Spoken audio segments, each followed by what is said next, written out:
dans le bail. Africa Mobimba TV. Niama, Niama.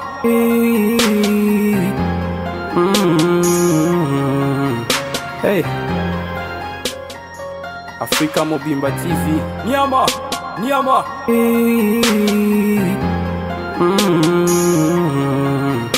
Hey. Avant de commencer, n'hésitez pas à vous abonner et à activer la cloche pour recevoir toutes les notifications de ma chaîne. Et n'oubliez pas de me suivre sur les réseaux sociaux Snapchat, Facebook, Instagram et Twitter. Bien de bonnes choses, bon début de semaine à tous. Nous sommes très heureux de vous savoir à nombreux Kolinga Africa Mobimba Télévision, qu'on appelle affectueusement AMTV, la maison de l'excellence. Aujourd'hui encore, nous sommes revenus dans le cadre de cette émission Masolo. Masolo Nabiso, Masolo Nabino, Masolo Otolingaka. Kobeta par rapport à nous sommes comme ça la matopesi, merci mingi. Na bandeko bo continuer ko s'abonner, mais mingi mingi peut ko partager. Aussi na bandeko en interactivité, vous réagissez par rapport à l'émission surtout ko sala. Na ndenge toko évoluer na ngo topesi bino merci totondi nzambe botondi pour na santé malama ko pesa biso pour na kimia ko pesa la mabota et surtout pour na kimia oyo akopesa na mboka na biso la République démocratique du Congo. Lelo boye dans le cadre de cette émission Masolo sur ce plateau, je ne serai pas seul, je serai encore avec l'artiste Ya Fifi ou Azali Bongo na mon message analyste. Je crois que ça lui plaisir na bandeko mi balé au bokomela biso na Belgique, mais sans oublier aussi bandeko bokomela biso na espace nyonso ya Amérique ba 001 na yeba rapena ko distinguer tout so bo préciser bato à Canada na bato États-Unis na na moi du mal ya weba ba numéro na bino. Mais beaucoup de gens qui pourquoi silence au beauté et ya Fifi tout le monde a été il est de retour sur ce plateau il n'a rien trop bêta ma soeur Michel ya Fifi bonjour.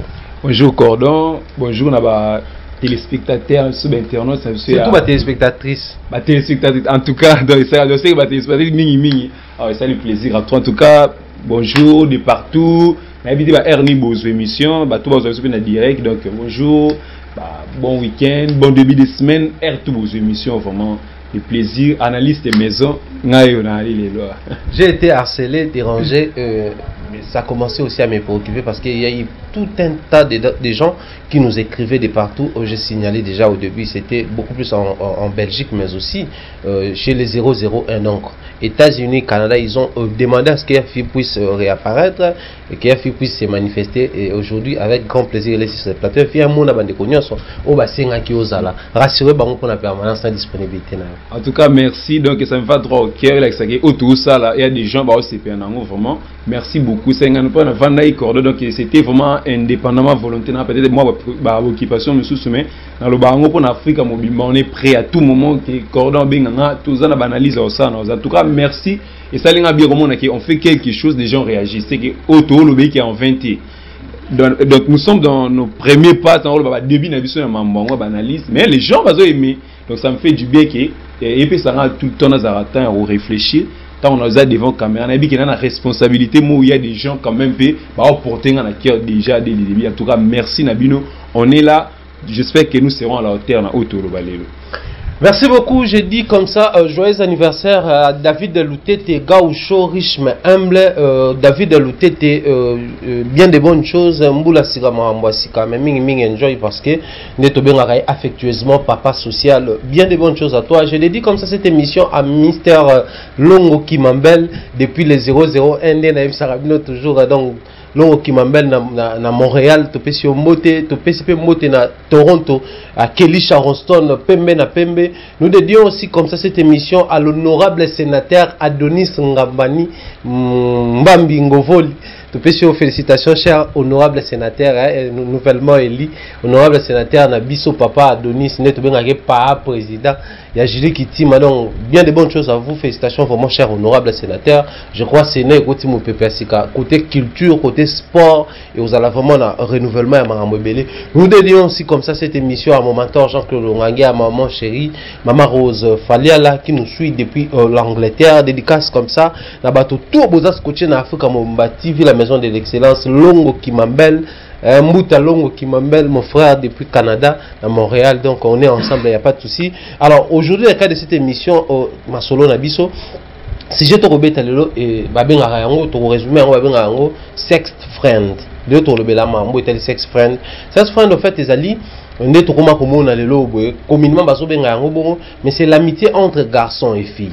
En gros, un garçon et une fille qui sont amis, alors ils développent un système entre eux, il y a qu'on partager sexualité, donc ils sont pas amoureux, ils sont pas amants, ils sont pas mariés et femmes, ils sont pas dans l'histoire il y a bolingomoro quelconque ou un soubassement quelconque qui leur pousse à développer l'amitié aussi dans la sexualité, mais délibérément les deux personnes des sexes opposés se donnent la sexualité. Alors cette réalité, tout le monde y a beaucoup plus on a comme définition na yango et outil na côté occident et côté le biso abou en Afrique et outil pe bisika libana de bana toloba, mais chez nous ici na linga ki to meka un peu ko élargir sur ce sujet parce que c'est une réalité que nous trouvons aujourd'hui dans les vécus quotidiens à Congolais. Nous restons à Kinshasa. Nous avons constaté depuis un moment les Kino ont développé ce système ya sex friend, un garçon et une fille bana bango okuna na mwasi na ye okuna na mobali na ye, mais bango mbale bazaka na ba relation sexuelle ba mi komisa na viwana ba bimara na bango okuna pa yebike so amoni pe okuna na mobali na lo barrière okuna pe so amoni na mwasi na barrière, voire même okende plus loin mwasi okuna na mobali okuna ba yebike ba mbale baza ba camarade, donc oyo camarade mobali nanga o camarade mwasi nanga beaucoup kutana pe ensemble au partager peut faire ensemble les deux couples ba séparément, mais les deux amis ba ça la partage et bien intimité to pe bakushaka ensemble. Alors ça nous a inspiré to remonter dans l'histoire ya mboka na biso la vraie et loko fandeli aweza la relation entre fille et garçon. Quand on to chité na sex friend, en fait la relation entre fille et garçon, on a depuis la nuit des temps on a remarqué que ba fille na ba garçon bazala censé arroser ensemble na ba classe to partager ba bon biso bato tout temps na ba école publique tout ça là to partager ba bon na biso école na ba fille na ba université to partager na ba fille na ba église to partager ba groupe bineti biso to na ba groupe ka ba bilenge ya mwinda ba biloko na to partager yango na ba fille et arriva même na ba lectorat ba groupe ba église na ba intercession na ba service tout église même na ba mosquée comme on a que basi ba alara mi ba le ba alara, c'est-à-dire on a toujours été ensemble filles et garçons évoluer. Alors, comme on a dit sur la misala, tu as des collègues, basi comme il y a mibali, na ba amitié, on a des amis filles, les filles ont des amis garçons. Ça arrive à tout le monde qu'on a un partenaire na yo, et bien que moi si nangai, azarana ba camarade ne ya mibali, mobali nanga, azarana ba camarade ne ya basi. Ça a toujours été normal et ordinaire et loko ya bongo. Mais na ba masese moko to yoka na banenge na biso ya boko kwa Africain balobaka surtout chez nous au Congo, basangisaka taba na pondute. À un certain niveau, tout le temps, pessimiste. Vous voyez les diables partout, vous voyez le mal partout. Et pourtant, on a remarqué que cet pessimisme-là, et à un moment, cet esprit de pessimisme, il y a comment qui peut poser problème. Toujours oui, mais après, les gens prenaient mesure dans le sens que ça m'a abus et tout. Mais de nos jours, et comme il est ordinaire, c'est ex-friend, babi makabasangana. Alors aujourd'hui, on voulait réfléchir sur cette réalité. Oh, dans les temps, c'était inconcevable. Mastananga, biso kuto no mona ke. Baloba, ya neto moment on a pétionné ta moi sinon te wa mastananga biso neto message to rolingana te. Au Congo ici même il y a eu des familles et salike. Famille on a famille bana na bango bakoki ko bala na te, pourquoi? Parce que façon ba kola, façon ba fanda, bakoki jamais ko zo même likanisia ko développer envie et amour to ya sexualité parce que ba naturaliser ba comme le roi bandeko. Mais le comment atapoza ba pire mais sex friend kaka. C'est-à-dire au pire mutu na mo ka boy. Bango mi balé ba bimara na bango. Mais ba sala na bazua te ba ninte. Alors, na niveau autocomi, nous avons enregistré des cas où il y a des problèmes même ba perte en vie humaine. Bato ba perdre misala, bato ba perdre ba makambu ba avantage, ba réalité belé, l'école réalité on a sex friend. Alors to meka ko éparpiller sur ce sujet yango, to meka ko développer nengeni côté, ce qui est un côté positif de l'obéli en peu. Mais la négativité n'est beaucoup plus sur le cas qu'on soulever pour faire voir aux gens qu'il y a des dangers qui tournent autour de cette réalité là. Il y a ba sex friend. Il y a Fifi, d'entrée déjà je me reconnaissais un peu d'avoir ton idée, ton avis. Par rapport à cette réalité à sex friend, oh les ils ont occupé vraiment de la place. Je vais dire beaucoup plus à Kinshasa. Aujourd'hui, il y a plein de sex friends de Toyebi. Toyebi ko massa na biso ya moi si mabimana massa na biso moko. Mais pecha on peut Toyebi car na Jonae, massa na biso pe ya mobile la na momina.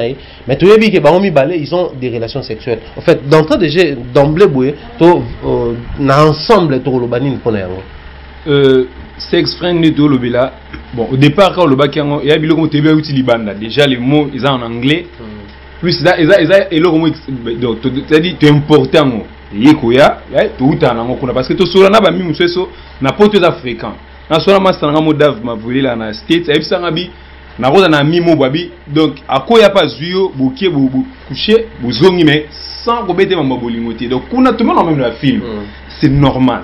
Mais par rapport à la réalité en Afrique, ils ont quand même normalité. Mais les lots, tout le monde parce que et comme trop. Moi je trouve que ça moyen qu'on a il y a tout ça là qui nous dans le terme moi le belango. Il y a une hypocrisie moi c'est-à-dire moment où il y a koyi ba pour parler de tricher dans le silence pour nangai. C'est une manière où les gens bazouent tricher pour parce que cordon la zana copine nae oyebi ngana mina mais ngana eto yebi ke tozana mamona so to sala biso mba eto yebi c'est-à-dire que c'est une manière où ba légaliser ko yiba les gens le font les arabes biso tam souvent en amitié debi amina biso ni azana bino mona boka ba mi mais ne ba kana ba bimaka en cachette ba ngode mais il y a des gens tam so ba yebi les loto lo belango parce que tout le monde a danger na ngona ndenge comme uniforme comme na ngona lelo na kin parce que c'est de plus en plus qu'on a habité ça au plus autant ba série a minele muti apporter biso parce que à chaque fois tout le monde a marqué comme on va porter les sur le on a moka na éviter ça le plus toujours copier culture à Libana ou bien ça WhatsApp est comme trop ou bien internet je ne sais pas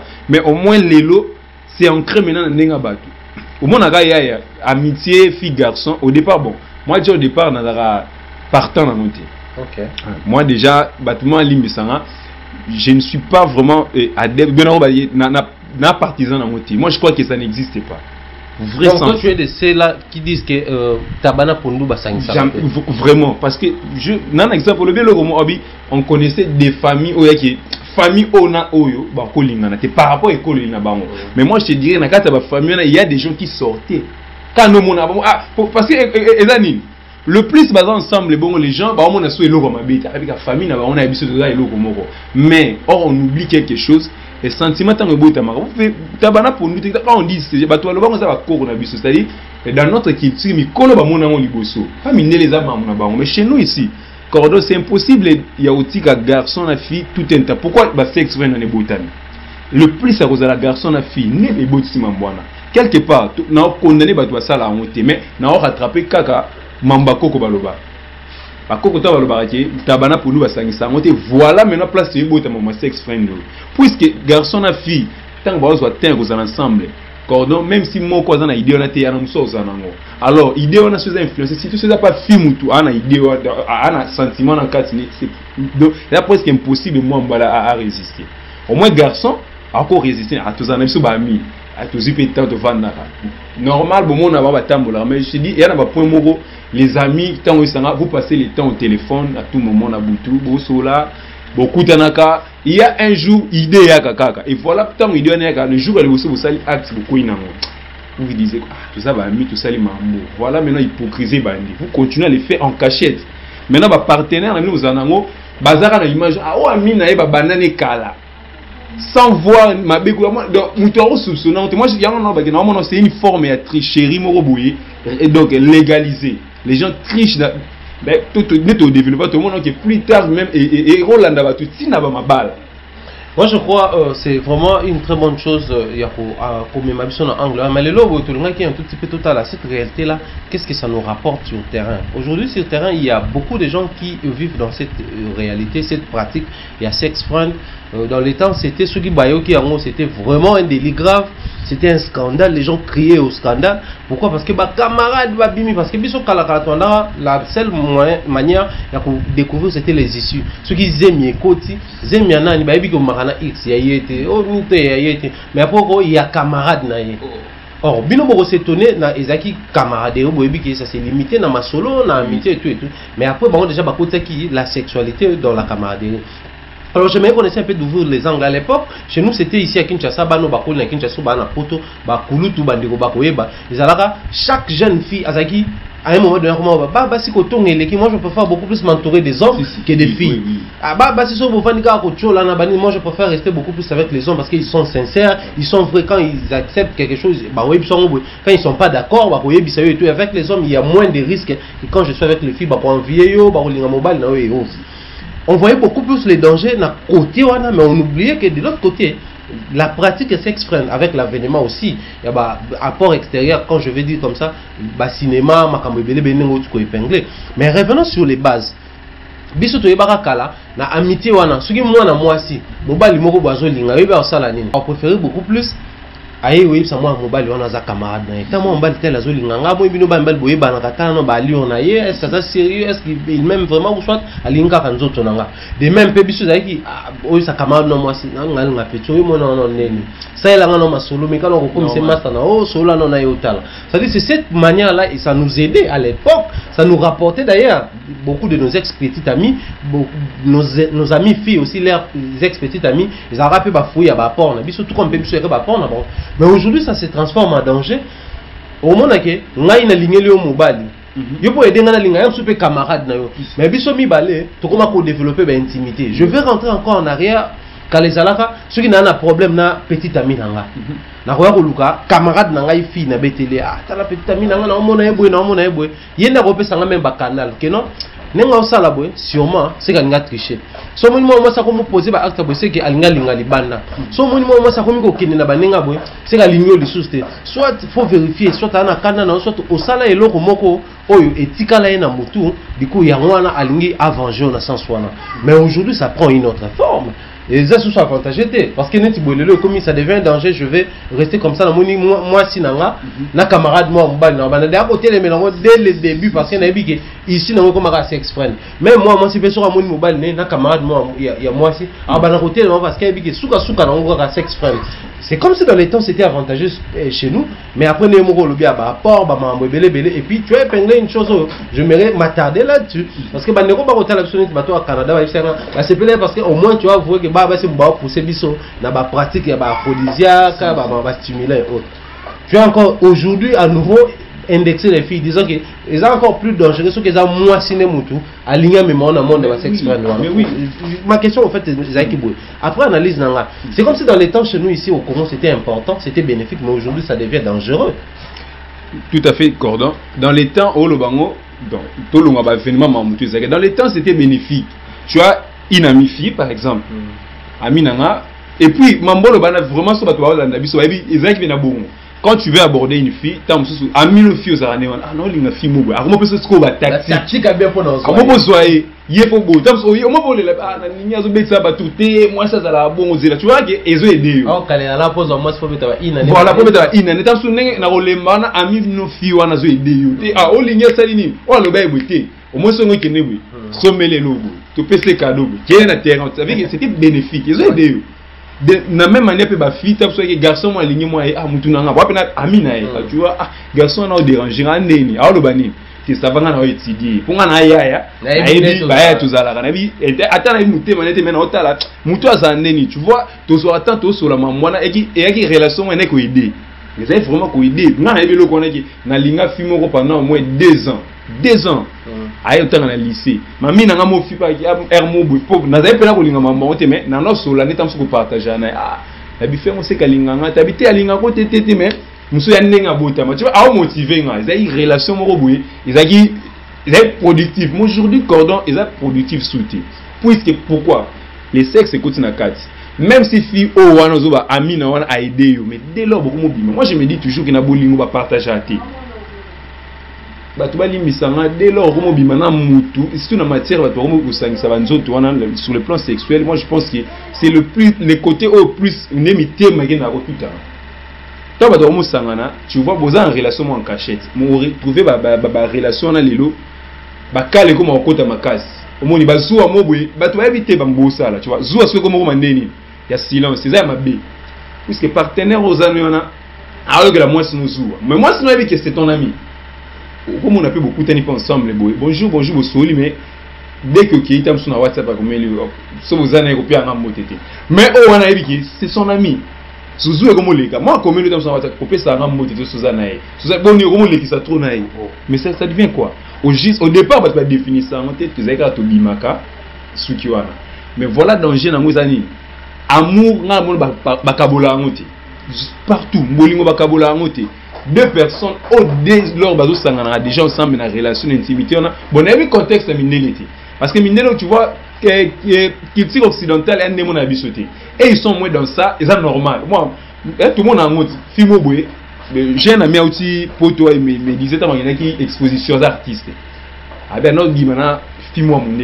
Après, mon nez a rappelé qu'ils ont bolimoté. Mais au moins, bah non, ils ensemble. Tous les temps, il y a une exposition qu'on a. Vivement, ceux qui en ont besoin. Comme on le voit partenaire de mon gars sexuel. Tu vois, pas la bama à rappeler les abolimontés. Puis seulement qui m'a mauvais, c'est mon aboliment à stopper. Pas na bango qui tire un némoté. Mais bis moi je me dis toujours en Afrique et botaka zoua. Et zoua est comme à couvrir ma brèche et belé. Pour l'Afrique, jamais dans l'Africain, bateau va au Sanga. Tout le monde en moi je connais un vieux canet au bala mambo. Ton enfant il a boum. Nakata le pas on a biso, elle sortait avec une fille. Mais elle a moi c'est na yakara. Il y a un homme qui moi ce n'est pas moi qui a amitié. Bon, ce moi ça qui va on continuer à entendre sur tout faire pas là la petit 5h à bimi na qui moi ce n'est pas 6h de mon maman. Mais on a comme air moboué. Yé peut-être moi ce n'est ah moi ce n'est ba ko fani bana ba sali moi je connaissais ça. Na na ba ba bimara. Moi ce n'est pas bien. Mais moi ba fani pas ensemble. Mais dès que moi ce n'est qui moi tu vois na carte va muswa na o wana. Moi je me dis yo yé déjà qui azan ngagé. Ana moi ce n'est mais ou bien aux accepter aux alara deuxième tenue non et ça par rapport à quoi c'est exprès na bango ba bon venant nos déjà bon baba lim ça na terme moi mon et comme une quoi et donner objet sexuel moi ko moi ma bena moi cordon moi ko zo mutu quoi objet et l'autre bolingo bota ma muti petit à petit et mata et voilà ce que doit noter parce que ba conséquence mimara tout le monde plus tard surtout développer comme jalousie comme on me même dans l'empoisonnement jalousie à maman et sexe nous les Africains on n'est pas fait pour ça et moi plus dans le banc encore une fois que moi je n'accepterai jamais ma femme ma future femme foisate à gagner aux amis garçon jamais. Je connais ces choses. Tu es bien, on te va dans la Kin Cordon, on fréquente la Kinshasa et Lelo. Tu as le parce qu'aujourd'hui, l'homme est aïbouéti. Tu as eu maman Kala ou tu as dit, on est au soukoulan là, serre, on peut être ensemble. C'est-à-dire, pour les gens qui sont camarades, on va partager douche ensemble. C'est-à-dire, dans ta tête, aux autres, qui moi aussi, je peux me permettre tout, sauf ça. Or, les lots, moi je crois, au même si on évolue, mais comme je l'ai toujours dit, cette émission, tout ça, jamais pour tout achever. C'est une émission qu'on réalise depuis tout cas inachevé puisque l'interactivité nous oblige à ce que sujet d'actualité tout peut sujet aux autres toucher vécu quotidien congolais qu'on partage avec les Congolais qui sont à l'extérieur du pays comme qui sont ici à l'intérieur. Alors nos numéros sont là aujourd'hui comme l'exception tout ça parce qu'on a constaté que les gens nous demandaient beaucoup plus sur le numéro de FFI tout est numéro nanga tout est numéro à FFI peut permettre à ce que si vous voulez intervenir par rapport au Yalobaki vous pouvez contacter inbox directement. Si vous voulez aussi intervenir sur Otokoloba, vous pouvez me contacter directement. Ça permettra à ce que nous puissions vraiment évoluer autour de ce sujet. Otokoloba, là, ce qui concerne pratique des sex friends. Alors, sex friend, à un moment donné, début, c'était comme si c'est bon. En fait, je ne sais pas si je dois le dire comme ça, mais on avait comme l'impression que c'était avantageux. Je dis pas l'amitié garçon-fille, mais quand on pratique les sex friends, début, parce que nous, aujourd'hui, dans nos trentaines d'âge, bisson peut-être tout ça, bateau to bandi en délibérément. Qu'est-ce que je dis par bisso? Parce qu'à l'époque, c'était vraiment ma cachotière. Ce moutou abimarana, moi, si morobo baninga, barolinga tebo e bango. Mais chez nous aujourd'hui, comment je suis avec mes amis à Pétuan to Bétané, mais à Massa, il y a 4 coups tout à l'heure, mon Massa, mais mon John a écouté un PC, mais à on a terme, mais mon nettoie à Kini, n'a pas banga de terme, au moins moutou na fimo, aya wana. On a 4. Moi, si nous habitons, moi, c'était 4. On a des solo bibongo déjà, on va mon ébélé. C'est bon, c'est trop. Moi, cordon, on a bon. 4. Mais comment on peut à moi, si nous surtout moi, si nous, non, moi, si nous donc, à boyer directement, moi, c'est le publiquement boyer. Mais terme, mais on a pas accès à 4. Ma maison à 4. Le temps, on l'a né là, on a bah, fibre, moi, bon. On a vu un rappel, il y a 4. Comment vient on a dit si tu t'es dans ce qui vient dans ce qui vient dans na kin so qui film moi bon vraiment fumo la mise sur notre là vient il y a 4 tu vois 4 on est en hôtel là 4 ya mamunini vient dans 4 oteka ke lo ote yo na copine relation vient il y a 4 à partir de moment ndenge comment ko réfléchir ko tala nde bato ba évoluer tout autour cordon eza de plus en plus na ba matete surtout va na alléluia. Tu vois une fille, ngana mon kono soulane, à la peine plus proche nana.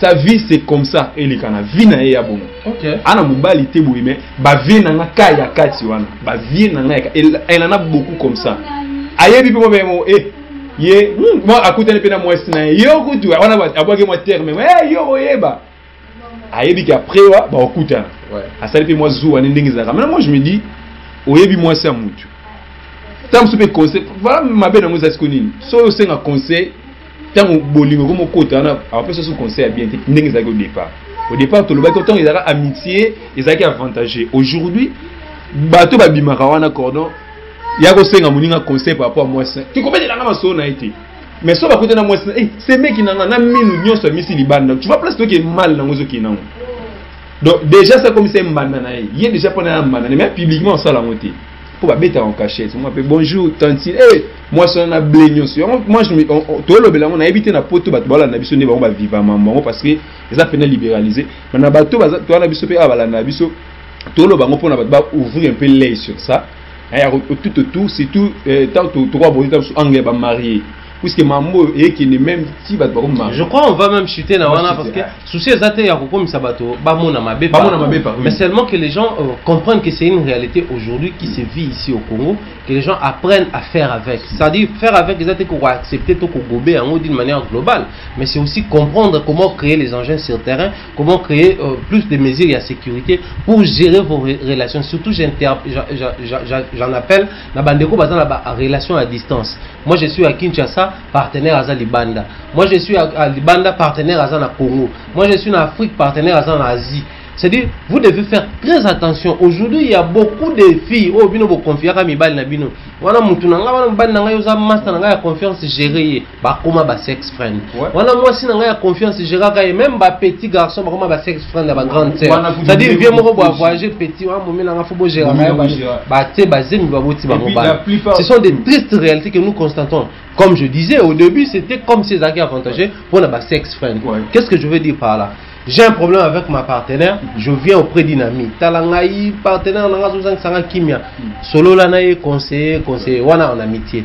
T'es mon biso basi sur comme bon. Mais tant que comme un sex friend, na format na ngoya liboso, c'était bon, ok. Prends Zala Mobile et Oleka. Et puis après, je me retrouve vraiment perdu. Je t'appelle à 1h du matin, ça va pas. Je veux prendre du poison. La petite amie arrive ou la copine à toi. Oh bon, copine, dans le sens que bon, ton ami arrive à consoler et tout. Vous êtes tombé dans la sexualité. Parce qu'on se le dit entre nous, aujourd'hui, la sexualité, c'est aussi une manière de consoler Mouninga entre partenaires. Vous tombez dans ça la première fois. Les uns regrettent, les autres acceptent. Et puis, paf, vous prenez du goût. Vous commettez ça régulièrement. Et que les lobos sali, bon, entre nous, en tout cas, c'est juste une manière de passer en forme, de créer la base. On renforce notre amitié, on évite et tout ça. Hormis tout ce qui peut être comme danger, vous voyez seulement l'intérêt que bon, c'est mon ami, et Soukarawana. Il y a un moi il y a un mobile. S'il faut enregistrer les dangers, aujourd'hui il y a même des maladies, oh, vous êtes censé remonter, mais tu te retrouves au contracté maladie. Pourquoi? Parce que tu te livres à la vie. Et qui est le sex friend de qui? Il y a un sex friend, mais est-ce que tu sais si toi tu es la seule personne qui a un sex friend? Être un mobile, il n'y a pas. Elle un sex friend. Cercle comme ici, boye, allez, beaucoup de se retrouver dans la maladie, pour partager. Oh, ils ont qui possible besoin de monter. Moi, mais bon, il se lance dans la pratique à sex friend. C'est-à-dire, il est fidèle à moi selon la conception de fidélité. Parce que Alinga, moi, c'est une mais pour naïe, soit à partager intimité, à partager on a camarade ou balinga nati. Aujourd'hui, on se retrouve dans ça et ça commence à faire à présenter des dangers permanents. S'il faut même aller plus loin, on connaît des couples comme ça, au bazar sex friend. C'est-à-dire, oh master nangai, moi si naïe. En fait, moi j'ai un couple, il n'est pas un couple. Moi si nayo, moi si nanga ba koma ba camarade parce que ils sont balé toi ba master. Paf to komi ko s'écoute, to komi on sola. Ngai na koma sex friend ya moi si nayo, yo po koma soit sex friend ya moi si nanga. Et comme il poto ngana na moi si nanga na yo posa na mobile na yo to ba camarade to bala mais ngana to ba sex friend. Au point que à un moment donné on a connu bon to lo ba ngo pe kaka tout ça va tout à somo nous on a connu des cas que moi si moko boye na azu pena siku ya musala tali na mobali nanga na sex friend nanga prioriser sex friend là c'est quoi ya musala relation moko boye ko épanouir il préfère beaucoup plus passer nini contact wana to relation wana to avantage wana na sex friend na ye qui est na côté au bout. Mais en même temps, mais on a aussi enregistré parce que là je voulais te rejoindre là où tu avais dit par rapport à l'extérieur du pays, l'Occident, on ne sait pas quelles sont concrètement la réalité qu'ils vivent autour de cette pratique à sex friend, mais aussi culturellement par là, il y a toujours des abus, il y a toujours des conséquences néfastes dans ma cambonio. Certes, on a enregistré aussi les issues et ça a fait battre plaisir autour de la réalité en gros. Mais ici au Congo, ça prend une forme, il y a un danger permanent. Si à Kinshasa, nous pouvons enregistrer un danger permanent, sex friend déjà parmi les blocs qui ont causé le poison. Oh le tomi comme on a ah mutati les bosser kabatu ba ina ye kabatu ba linga kaete. Mais pour tout le monde ngai na bimaka na camarade na ngai camarade wana za na mobali na ye na moni ke mobali ne akomi na niveau ka linga bala et je me dis sur la balle fille je n'aurai plus la fille en permanence pour moi. Du coup certes je vais protéger mon amitié, mais je veux aussi protéger cette pratique là où tu se plonger là où tu ancré tu enraciné là où il y a sex friend. Qu'est-ce que je veux faire? S'il faut même détruire son travail, s'il faut même causer du tort à sa santé, s'il faut même aller à l'extrême, l'irrécupérable, c'est ce que nous sommes en train de voir aujourd'hui, c'est ce que nous sommes en train de vivre aujourd'hui à Kinshasa. On a même connu, allais-je dire, des parrains, tu vois, en couple, on doit parrain, on a un sex friend, il y a une fille, on a mobile n'a été. Mais après, il faut créer jalousie, même ceux qui te redescendre chez nous, les jeunes et autres. Moi, si on a sex friend et tout, il faut créer amour à partir de la pratique qu'on a la sexualité. Du coup, on a la fois lâché mobile nazanaï, mais vraiment na Thierry. On a lâché moi si nazanaï, mais vraiment X. Allez, et comme on a fort mémoire au salaire que moi je réussis à lâcher mon couple ou à lâcher ma partenaire. On est obligé, il faut lâcher. Si je réalise que il y a une barrière que tout ça va mis trop ça la mamboanate trop détruire ba couple na biso te oyo ko lukanga na détruire ce couple na bino donnant des conseils à mabe pour créer ba situation moko boyo peut-être na yeba ka mo mbali par troisième balle que tel ou tel a trichara, mais vu que c'est mon ami je vais pas la voir à la blesser na protéger à mobile na mais là on miso relaxo ba mbana na yo na ko mo relaxo banzela mbali tout ça pour créer des façons que au kabwana mbali na.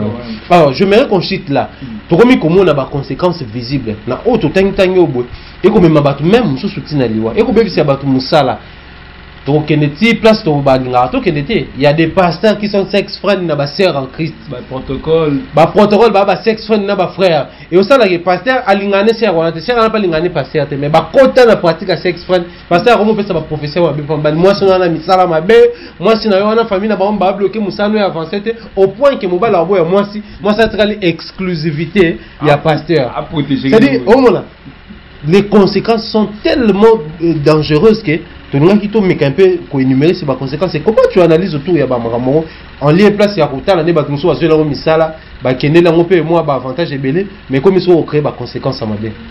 Moi je trouve que s'il faut trouver l'avantage, il y a Mambo Bongo, ils ont encouragé les marques. Non, mais après, bon, étant analyse, il faut toujours énumérer. Moi, tu énumérer, le problème, tu sais ce que j'ai dit. L'avantage dans nos alliés, c'est exprès, moi je connais, Venanga Moko. Sex friend internal avec na kin awa elle vivait avec un blanc bazana ye ba vivana mundele ni ala kaka fiel mana mundele bazana vena ngana surtout yebi ando na parler mais qui fiona na kin anova na ndaba mundele mobo celle qui gagne mundele balaka qui mission pas memai fiona bing sa vena ngana actuellement bazas ensemble donc comment moi c'est non mbali ba bwana na mundele wana ba bota bana na bango. Au départ, on est moi sur la balle na famille na bango. Donc à un certain niveau, on peut aussi dire que tout condamné, tout découragé qui s'exploitent parce que les issues peuvent égo comme on peut coupler, bah fan peut on a fait 50 ans de mariage, mais on va banana sex friend. Tu vois, il y a des cas où on va analyser, il y a des toujours na bateau ba tirer profit na maman. Il y a des C va tirer profit pe ya bien etiboé, vient na ngana moi sur va vendre. Quelque part, ils ont pratiqué moi ça mabé parce que la fille elle était mariée, mais elle continue à tricher. Place sur tout jouer la mabé dans moi mais de l'autre côté tricherie wana c'est yango toujours télé mais parce que moi je dis toujours que pourquoi on dit na mamoto lo belango pour toute la réalité tout autour parce que vivement tout no luka bon amina ngamo to luka sernaï abala kota masina bamona na kala non yaka azwa ser pas bonga obi que to komi to kuté ser on to kuti mubali ni mais je te dis cordon. Pour pas passer sur place, tu vas genre il s'est méfié de nous. Confiance. Tu vas dire, aboua nani, non, tu vas cousin nani. Abi na fait na mon abinoté, na ebi binoté, na no banga atiki bisoana. oyebi lelo ya sala si tovandi na kati ya ndako wana abenga soki mama leki na bango biso vanda we mama leki ayo kota master na babena mama leki bayambani nde après batant we sabiso master oui pourquoi na benga wika kini mambo ko mebele na benga mama leki pona s'assurer voilà mutu niveau comme inango obi kitana vraiment na réfléchir na bio jeune parce que ba couple mo jeune so comme na point eza par rapport à ma moto loba ayebite tamsu mbali moi sina kala yo na ndako wana abiti na benga mama leki pona tala mama leki bayamba na master na to ayini mais il après na voué biso to bi makabela biso mbonga bino il faut na sala mo tout ça sur la confiance à kini tina mamto mona pourquoi ana mariage certainement ayoka mamto mona mambo bezolekela on le dit aujourd'hui parce que ils a danger tout autour na yo tout autour à moi si to mobali no ba to fréquenter pe mena to boité tout le monde est pessimiste c'était pour dire que tout le monde doit avoir tout autour ya mobali tout moi sinon ba ça un danger pour lui mais on peut voir aussi que ba amitié on a ou et le roi na cadre amitié comment ba sexe fin to lo ba et belé le ba cadre amitié déjà les secrétaire na patron n'est na qui déjà relation et mon na déjà mabé on le sait déjà qui mon a déjà d'un mauvais œil mais voilà maintenant aujourd'hui comment légaliser patron na position na wana secrétaire na comme moi si na bon avant organiser ba mission mo ya nko bazalaka oui on le sait bazalaka na secrétaire comment ça ba mission mo maintenant mon na secrétaire za marié au privé na droit na ye tu vois on va na boy aibi ki bazala bien tant surtout mi kono so secrétaire mo a remonter moi croque a provoquer ka mission mo nko ba ki na tu n'as pas droit au refuser moi de quelque part mobali na osani o moni zuwa na ye a remonter porter plus bolingo sex friend na baba na ngo souvent on a bon tu ni moko etamo souvent tam se bandaki sert a ko luka musala a se livrer ne comme na ngo kaka aya zu goût azu plaisir na ngo continuer na ngo tam soufia quelque part azu ya nga benana na ye mais yes quoi comme ko point que a comment organiser ba voyage en cours moi même mamolobi tam so mobali pas ça dans l'entreprise alors mo lukele ba problème ne ya ba parents zolo bana ils a vrai lelo ba parents belé ba jeune fille au monde ya ba nika ba tonton nanga azana moi copain ni tiba biso wana ni lokote asa bon bobo balana ache mo mbongo chez mamutu bon voilà pour na même musique on a bino mo parrain na yo voilà ce que parrain o makambo ya bino mbale mamoyo lilila et puis qui mususu eza poème nini tamu so bazi poème ndako niza bo ndako na biso tout ça c'est un problème pour enfant n'a pas nanga c'est-à-dire abendi ba à domicile o to na poème ndako ya kana to ba ami moi sinanga na bike o ami na eno voilà to na mo poème ndako de comment na kin garantie silaki oh non ne vous inquiétez pas bo enfant na ndako moi c'est mon ton bika que non aza ami na ye oh ndi moi c'est wana boy donc abendi soit pemeni do bola doit juiller vraiment à domicile voilà place la conséquence à mambo qui ne biso et conséquence à ma cas ces années mambo yo tant le ba marié na ba couple et aujourd'hui ba sex friend no ba to ba continuer bon il y a des enfants ba beaucoup là en couple oh bango mi balé ba yebiki moi non to va na biso mbale là ils a maman mabe makasa moi ça dit conséquence à makasa yango wana oh faut to bete la santé nango ba to ba vivre en couple et même ba yebiki moi non na nako oh moi non zelo ngino neni et camarade na ngai ah mais non mais moi vraiment moi na ngai zelo ngina ngate je vais créer un grand désordre non créer désordre ma récolte moi na morphologie mais comment moi na ngai a zelo ngamuti musu aujourd'hui ils a to ce qui mais ils a réalité ba sex friend na voilà place comme ici bato pour que ba continuer ba balani mais ba continuer ko yiba nena ba ko débit que ils a forme tricherie moro légal les gens trouvaient un moyen de tricher à ça a mis na côté aux blé et pas blé va continuer ko sala ngo na sima mukongo et voilà conséquence na ndako au boko la bana na yote au se retrouver tam sous des bana trois baza yote moi si kana mobali ni ona ba yebike moi na za ba ngo mibale tu vois place ba comme ça ba aujourd'hui ba ne belé surtout tout temps moi tam sous ba so ezaki mamo ba ADN oyo et que l'été tam sous obligatoire to loi mo ba check na ba couple tout vous ça ba ADN après 2 ans bon on a la réalité mambwana ba fille est belé pour na zikinika na ba fille na lobela on na ba garçon na ba fille ba vivre na relation na le mal est que bana na conséquence ya makasi na mambo ezaki les gens ba beaucoup la bana na ba ngota cause ya mambo tout ça beaucoup la bana binoté obika amina nga to lo ba ngote pour pousser les gens à se méfier de tout mais on dit par précaution côté la tout au camada moi sinanga ay baba nakala les amis mais tu sais pas que moi no beaucoup la ya bango. Donc, au conseil, on va vérifier bien tout autour là-bas. Moi, je crois que s'il faut tout en angle conseil, je veux aussi essayer à couper sa conseil. Dans le couple et belé, la franchise dans sincérité à solo là. Parce qu'aujourd'hui, moi je vais épingler 2 points avant d'acheter nangai. D'un côté, ils ont la bande oyo, se retrouver dans la pratique wana. Il faut tout le bayango. Ils ont un partenaire, bazar sex friend. Moi c'est abomi mobile. Mobile abomi moi c'est pourquoi parce que moi quoi bi bon la bongo le mutema, na ko réaliser qu'ils ont ma bé en dehors il y a relation na ça la pratique on a eu et pourtant tout ça moi c'est un balté abomi. Nous sommes à se décider à lobby, soit photo comme c'est un couple solo, soit il faut tout tika. C'est-à-dire, moi, quand on est prêt à ça, mais il y a une préférence, il y a continuer quand on a mais à la relation, il pose la relation. Il y a l'embi viona, mais il y a l'embi en côté. Bah, nous sommes à l'extrême. Na se akanda ko ko beto bo koi ni accident ya mabe au kufi. Les autres ont enregistré baka ya décès o yepe na makambo ya bongo. Mais de l'autre côté peut instabilité créer dégoût et créer manque à communion, créer manque ya union, to pe ya amour na ba couple belé. En force ya kozala na sexe aux un sexe friend nayo forcer en force ya rubimane tu perds le goût ya partenaire nayo remis plus na préférence nayo tu commences à dessiner partenaire nayo par rapport nayo et que sexe friend nanga sala ka boyo partenaire nango sala raté vu que tu n'auras pas les moyens directs ya koloba yango tu commences à passer par nzela moko boy à naza courage te naza na posa te mikolo naza na bonne couple moi c'est un bal bazar so ba intimité non parce que mon bal ya koma ko bela non parce que mon bal il est tout le temps dans des prières mais parce que mon bal il a su goût na moi c'est libanda moi moi ça comme exigeante boyete boye tu ne comprends plus moi ce problème alingi sous elle n'était sans plus mais tout le temps na muninga na yo bon moi na quand ça m'a béaté bon moi je suis sûr parce qu'il est avec son ami donc il a pris le goût à le faire avec son ami à perdre goût na yo du coup toi tu restes ton mari ba makamutu mais makambo étali la sexualité il a confié ça à une autre personne pourquoi parce que bah on va un sex friend mais créer désordre dans les mariages non moi je crois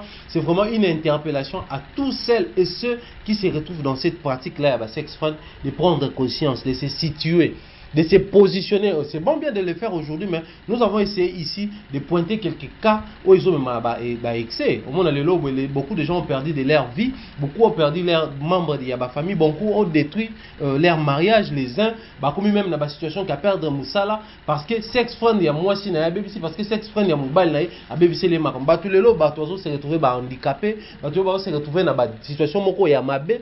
Aye bakate e uta wapi nzoka satana uta musikate uta kaka na mwasi na yeto na mobile na donc prenons conscience voyons fixons un peu nos regards sur les dangers qui nous guettent à cause il y a pratique il y a makambo il y a sex friend je crois ça va beaucoup plus nous aider à nous positionner certes comme nous l'avons dit ici, hein, en tout cas les sex friends ou ceux qui pratiquent cette chose-là, il y a sex friends, peuvent demain devenir des couples officiels, peuvent devenir demain des foyers, des familles. Mais ça, nous ne sommes pas contre, mais seulement il faut prendre conscience. Quand les familles se forment dans Makambouana, mais aussi il faut voir tout les risques qu'ils ont. Combien de familles bimiwana, mais combien de bateaux ont problème, combien de bateaux détruire même ba foyer na bango parce que on va la découvrir que massa na bobimana a boyo, bana batikali, bana moko boy papa kenda gauche, maman kenda droite. Combien de fois tant moi c'est à découvrir que obimarana mon camarade no yaïba camarade a tela yo poison au kufate mais au tigala peut-être ba rein beba, au tigala peut-être na problème ba intestin, toni donc ça dit tous ces problèmes là qu'on a enregistrés, ils a dû na amitié à moi si na mobile. Aujourd'hui, la pratique à sex friend nous a poussé à croire que ça tabac n'a pour nous. Prouvez-nous le contraire. C'est possible. Nous, aujourd'hui, moi j'ai des copines, c'est-à-dire genre des amis comme ça. Mais on essaie un peu à l'aise, à l'aise. Pourquoi éviter tout le temps de apparaître, de s'afficher ensemble. Au risque et péril, il y a beaucoup de nabisso. De même, il y a risque et péril, il y a beaucoup de là, on évite de scandaliser le secteur. Tout ce que moi je recommanderais ou je vais conseiller à ceux qui nous suivent aujourd'hui, il y a on essaie de réfléchir. On est aujourd'hui jeunes, mais on est appelé à grandir, à avoir des enfants, à avoir des petits-enfants, à former des familles, à former des gens. Quand je dis former, ce n'est pas seulement dire des choses, mais former prêchant par nos vies, par notre façon de voir les choses. Alors aujourd'hui, ceux qui toujours jouent à la légère, petit mot ce que ça fait dans son cœur. Aujourd'hui, il accepte d'être sex friend, mais il lobby, gouni n'a pas développé. Le loyo ba ka tiruana to beta na biso ka na moi c'est ngapela mbala ngama oyebite ce qui est en train de se passer na motema nanga pendant que tout bimana. C'est que je vais développer dans aspect ton angle moko yebité. Donc voyons aussi les dangers dans ce que nous sommes en train de faire. Je crois que ça va nous pousser à être encore un peu plus responsables dans les actes opposés, dans l'orientation toujours doit topper dans l'action ou toujours entreprendre. Là on est arrivé à la fin, je vais dire il y a Fifi PCB sur le mot de la fin non, par rapport à Sija Lelo et puis quelques salutations là. Vraiment mot de la fin c'est plus pour nous expliquer on n'est pas contre l'amitié fille-garçon. On a essayé un peu de énumérer moi visa actuellement dans mon amitié parce que la plupart de bala na biso ba libanda et libanda conception na ba on mamuza ne monter. Mais on essaie un peu de parler par rapport à ndenge biso na kinisa parce que la plupart de babota na poto et ça normal.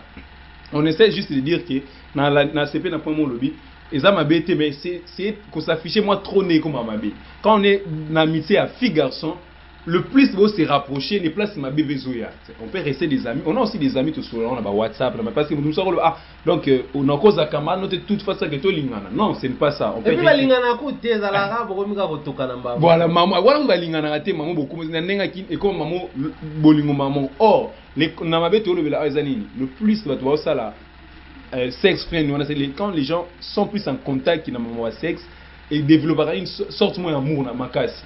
Là, on est dit même bakolo baloba plus les gens au linga mutute mais plus vous ça l'année mamwana trop l'un ou l'autre moi on a vu et bota mais l'autre moko. Donc c'est ça. Donc plus les gens vont en contact na mambo bolingo bongo ndemoni par après tu vois moi on a il y a toujours un d'entre toi bolingo et mata. Et voilà, yozo zoye à tous les salaires mais hier à comment développer sorte amour au point qu'il y a comment abandonner partenaire bazaranaï vice versa soit des garçons soit des filles c'est toujours comme ça on les fait vraiment on a essayé un peu de parler de cela donc soit vous CP na point ou bien vous avez na vie sous contraint essayez juste na ba numéro za na pour réagir soit le bio que nous avons raison dites-le nous tozon na sous awa pour repousser encore plus l'argument donc je salue toutes les personnes ba talibiso bo CP na biso bo CP na fifi donc tozawana na venanga Christian Loko qui pose la poto, Arnaud Massamba, Fifi Masoudi, maman na Nyota Masoudi, Salive nanga, basé belé ba kombo teki ba bazo la saoudienne a pese mbote mutinanga donc vous êtes belé dak mavuleli Sandy Sokoto na Canada, vous êtes tellement nombreux bolanda biso réagissez donc ça ba sujet zali quand on n'est pas dans les bons réagissez bo pesa so argument contraire mais ba vie contraire na auto loba. Merci na Jonathan réalisateur na Jonathan Bolé mais donc merci Cordon. Merci Nabatutu Africa Mouma TV. Abonnez-vous tous ensemble. Grand merci à Fifi pour la disponibilité, mais aussi, je dis comme ça, merci à tous nos abonnés, merci à tous nos partenaires, merci à tous ceux, celles qui nous soutiennent des près comme de loin. Grand merci comme ça à mon mentor Jean-Claude Longangue. Il y a Maman Rose Faliala qui nous suit depuis London City. Je dis également un grand merci à Merci Koyabo Belich, grand prêtre, parents et à Ridge, Andy Louawa, un enfant. Pas comme les autres. Happy birthday à David Lutete, Gaucho, riche, humble, papa social Nabiso et un Angolais congolais, c'est-à-dire un Angolais, mais il est tout le temps avec nous les Congolais et on l'aime au Congo. David Lutete, Gaucho, happy birthday to you, big bro. Une salutation comme ça à Longo qui m'emmène depuis Canada, qui nous suit. Big salutation également aux partenaires d'idées. Le frère de Dix, Kelly Charonston, Pembe na Pembe, qui nous suit depuis Canada, à Toronto. Grande salutation également. Tout va reprêter des sommes fortes. Made Bokamane, Papa Blaise Koketa, nous vous saluons. Séjour, salutation également à Yolande Vita, maman sociale, je crois. Elle nous suit à Zappé Coach depuis la France. Coach life avec elle tu reçois sujet européen ou retour ba vie na partir à France pour associer à européen na biso et au ça la biso bien je crois les prochain sujet si vous avez aimé cette émission abonnez-vous mais aussi partagez aux autres dites comme ça un grand merci à Jonathan Ngabolem vent nouveau à Africa Moumba TV que Dieu nous protège on se retrouve très très prochainement bye bye.